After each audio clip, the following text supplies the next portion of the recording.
যারা কাজ করেছে সেই অভিনেতার সঙ্গে আমি একই সঙ্গে অ্যাওয়ার্ড পেয়েছি এবং সে আমার পাশে দাঁড়ানো। সো এই অনুভূতিটা সুন্দর। এই অ্যাওয়ার্ডটি পরের কাজে অনুপ্রেরণা দেবে কিনা আপনি? ডেফিনেটলি, মানে অ্যাওয়ার্ড বলতে ধরেন এটা তো জাস্ট একটা ফর্মালিটিস।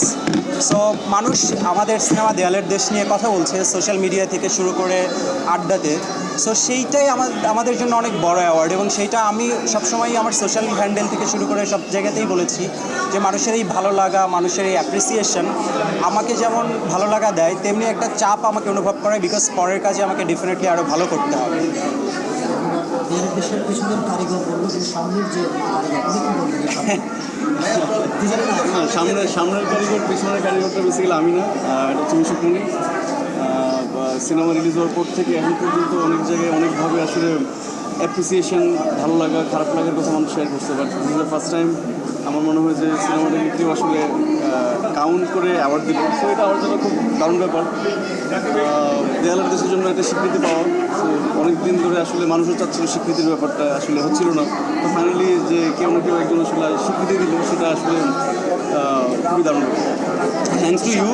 ডেডিকেশন ছিল, সবাই দুটো পোস্টে একদম ছয় রাখছে, আসলে অন্যরকমভাবে তারা উৎসাহ দিয়েছে বা আরও বড় কিছু ডিজার্ভ করা হচ্ছে না, ডেডিকেশন।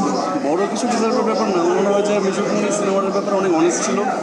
তার অনেস্টি বেসিক্যালি তার লেখার মধ্যে আসছে, তার আর্টিস্টের মধ্যে আসছে। তো সেই জায়গা থেকে আমরা অনেস্টলি একটা এফোর্ট দিই।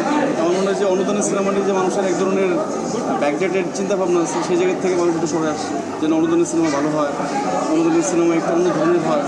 তো আমি থ্যাংকস টু মিশুকমণি যে না এই ধরনের একটা সিনেমার সাথে আমাকে ইনভলভ করছে, অ্যান্ড লাইক স্টিল রিকগনাইজেশন পাচ্ছি, এটা আমার জন্য খুব আনন্দের ব্যাপার। ন্যাশনাল পাওয়া হচ্ছে পেতেই হবে, এরকম হচ্ছে অ্যাক্টিং বা চরিত্র। সেটা তো আমি জানি না, সেটা যারা জুরি বোর্ড আছে বা যদি ওরা ওরকম করে ভাবে, আমার মনে হয় যে তার পাশাপাশি ইনসাফ থেকে চলে আসবে, ইনসাফও আপনার কিন্তু একটা সফলতার মধ্যে নতুন একটা মাত্রা চলে আসছে। হ্যাঁ, বিভিন্ন একটা লুকে ছিলেন হিসাবে সেই জায়গা থেকে সুন্দর একটা অ্যাকশন লুক। লাস্ট ঈদে আমার একটা সিনেমা রিলিজ হয়েছে ইনসাফ। তো আমার মনে হয় যে খুব সুন্দর একটা চলতে আসছে 4 সেপ্টেম্বর, যদি আমি মনে করে থাকি। সো যারা যারা আসলে হলে সিনেমাটা দেখতে পারে না, আমার মনে হয় যে চরকিতে আসলে সিনেমাটা দেখতে পারবে। আমার মনে হয় দেয়ালের দেশটাও চরকিতে আছে, ইনসাফও চরকিতে আসছে। তো আমার মনে হয় যে ভালো একটা টাইম পাচ্ছে আমার। সিনেমায় হচ্ছে সাজু লেখা এরপর আসলে আপনাকে আলাদা কীভাবে দেখবেন আসলে যাবে ভক্তরা জানতে চায়। এরপরে আমার মনে হয় যে পরিচালকরা বা যারা হচ্ছে আসলে আমার প্রডিউসার যারা আছে, ওরা আসলে যেমন করে ভাবনা ওরকম করে আলাদা করে আমার ভাবনা নেই। কারণ আমার পাইপলাইনে কিছু কাজ আছে, ওগুলো আসলে আস্তে আস্তে শেষ করতে চাই।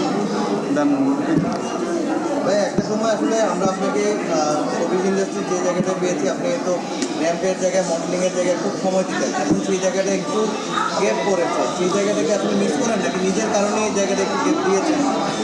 না না, অবশ্যই আমি মিস করি, কারণ আমার লম্বা একটা জার্নি হচ্ছে ফ্যাশন থেকে। আমি অনেক বছর কাজ করি, তো মাঝে মধ্যে আমি র্যাম্পে হাঁটা অনেক মিস করি অফকোর্স। অ্যান্ড যেহেতু আসলে প্রফেশনালি আমি অ্যাক্টিংটাকে আসলে অনেক আগেই আসলে বেছে নিই, তো যেই কারণে আসলে ফ্যাশনের সাথে আমার কোনো ইনভলভমেন্ট নেই।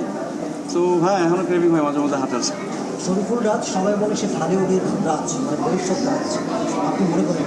আমি তো জানি না, আমি সিম্পলি অ্যান অ্যাক্টর। তো আমার মনে হয় যে আমার যে কাজ, আমার কাজটা আমি করে যাবো। তো আমি সবার কাছে দোয়া চাই। অ্যান্ড লাইক প্রচুর বাংলা সিনেমা দেখুন, মানুষ যেরকম করে আসলে বাংলা সিনেমা দেখার জন্য ভূমিকা করছে, এটা আমার জন্য অনেক দারুণ একটা ব্যাপার, আমার মনে হয় সবার জন্যই। সো আমি চাইবো যে হলে গিয়ে সিনেমাটা দেখুক মানুষ, সিনেমা নিয়ে কথা বলবো।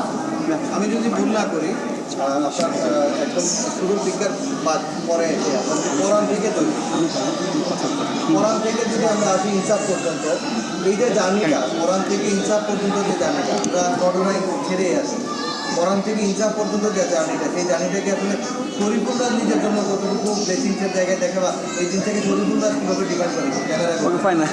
আমি এই কারণে অনেক ব্লেসড, কারণ আমি এই ক্যারিয়ারের প্রথম থেকে এখন পর্যন্ত আসলে আমি ইন্ডাস্ট্রির অনেক ফাইন্যান্স ডিরেক্টরদের সাথে কাজ করার একটা সুযোগ হয় আমার। তো সেই জায়গা থেকে আমি ব্লেসড, যাদের সাথে আমার কাজ হয়, আমার শেখার জায়গাটা বড় হয়, প্লাস সবার সাথে কাজ করতে গেলে অনেক ধরনের কাজের সাথে আমার ইনভলভমেন্ট হয়।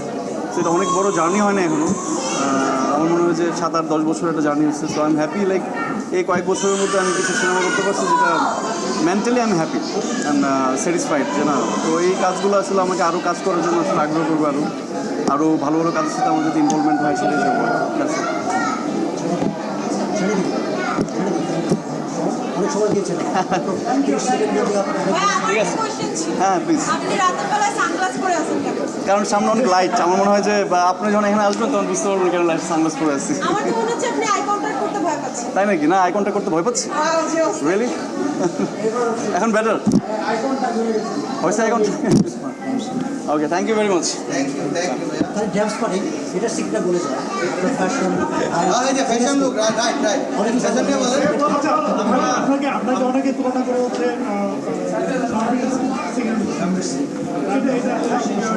আমি আমি আমি কারোর মতো না